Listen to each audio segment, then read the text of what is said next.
এই দেশে যা কিছু ভালো সবকিছু কিন্তু বিএনপির অর্জন। বড় দুটি দল বলতে আপনি কোন দুটি দলকে বোঝাচ্ছেন? বিএনপি ও জামাত। আচ্ছা, আমরা তো যতদিন দেখে এসেছি বড় দুটি দল বলতে এটা বোঝানো হতো যে আওয়ামী লীগ, যেটা এখন আপনার ই হয়ে গেছে, নিষিদ্ধ হয়েছে।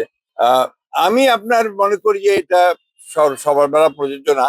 আমরা জনগণের কাছে যাচ্ছি, পরীক্ষিত রাজনৈতিক দল বিএনপি আপনার এই দেশে যা কিছু ভালো সবকিছু কিন্তু বিএনপির অর্জন। এবং যে সংস্কার আপনার একদলীয় গণতন্ত্র থেকে বহুদলীয় গণতন্ত্রে আসা, আপনার প্রেসিডেন্সিয়াল ফর্ম থেকে পার্লামেন্টারি ফর্মে আসা, মুক্ত সংবাদ পত্রের স্বাধীনতাকে নিশ্চিত করা, বিচার বিভাগের স্বাধীনতাকে নিশ্চিত করা, সবই বিএনপি করেছে, অতীতে করেছে।